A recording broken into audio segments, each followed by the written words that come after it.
Halo semuanya, perkenalkan kita dari D3 Manajemen Pemasaran STIE Gici Business School Bogor.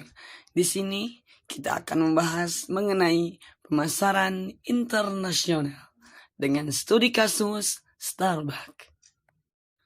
Baik, langsung saja saya dengan Hamdan Abdul Logoni. Sebelum kita membahas mengenai studi kasus dari Starbucks, saya mau membahas mengenai apa yang dimaksud dengan pemasaran internasional terlebih dahulu. Sebenarnya apa sih guys pemasaran internasional ini? Ya, betul sekali.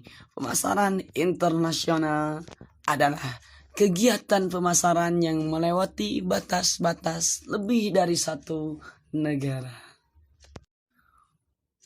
Pemasaran internasional merupakan penerapan konsep, prinsip, aktivitas, dan proses manajemen pemasaran dalam rangka penyaluran ide, barang, atau jasa perusahaan kepada konsumen di berbagai negara. Ya baik, selanjutnya pembahasan mengenai latar belakang Starbucks yang akan dibawakan oleh rekan saya, Dera.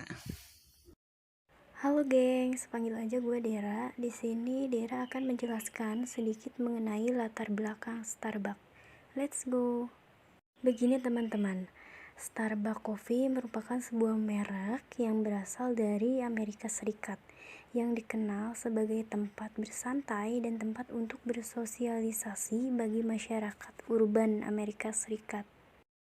Nama Starbucks diambil dari salah satu karakter dalam novel terkenal yaitu Moby Dick, yang logonya itu putri duyung berekor dua yang biasa disebut siren. Starbucks didirikan pertama kali pada tahun 1971 di Charlotte, USA. Awal mula perusahaan ini didirikan oleh 3 orang yaitu Jerry Bowen, Joe Siegel, dan Gordon Bowker. Pada tahun Household mulai bergabung, saat itu Starbucks Coffee telah menjadi pengecer biji kopi lokal yang cukup ternama dan dihormati oleh warga sekitar Charlotte. Baik, penjabaran saya di atas merupakan penjelasan secara global yang akan dilanjut oleh rekan saya. Saya panggilkan yaitu Susi. Ya, halo guys, saya Susi. Di sini saya akan mengupas sedikit mengenai inti dari studi kasus Starbucks. Mungkin ini jadi pertanyaan bagi teman-teman tentang bagaimana sih caranya jika kita ingin memiliki Starbucks. Sebenarnya Starbucks tidak dapat dimiliki seseorang karena sebenarnya Starbucks tidak ada franchise atau tidak diwaralabakan. Oke teman-teman, jadi begini, persisnya Starbucks dimiliki dan dioperasikan oleh kantor perusahaan pusat. Ya, dikarenakan untuk Starbucks sendiri merupakan perusahaan yang hanya dimiliki oleh perusahaan itu sendiri. Jadi, sistem pemasaran internasional Starbucks salah satunya yaitu menggunakan sistem lisensi ataupun perjanjian. Oh iya, memang apa yang dimaksud dengan lisensi?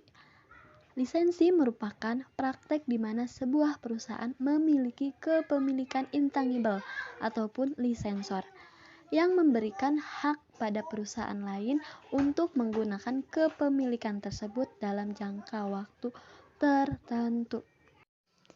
Baik, cukup dari saya. Terakhir dilanjut oleh partner saya yang cantik.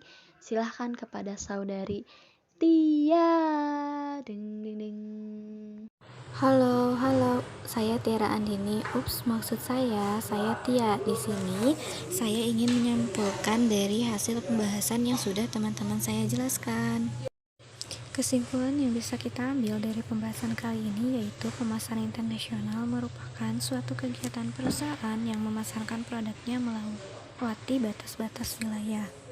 Salah satu kasus pemasaran internasional adalah perusahaan Starbucks yang menggunakan sistem pemasaran internasional secara lisensi atau perjanjian, di mana Starbucks tidak bisa menjadi kepemilikan seseorang karena sudah menjadi hak paten dari perusahaan Starbucks itu sendiri. Dari yang sudah kita bahas, untuk pemasaran internasional memiliki beberapa sistem yang kita bisa gunakan dalam perusahaan kita. Salah satunya lisensi yang tadi kita sudah bahas.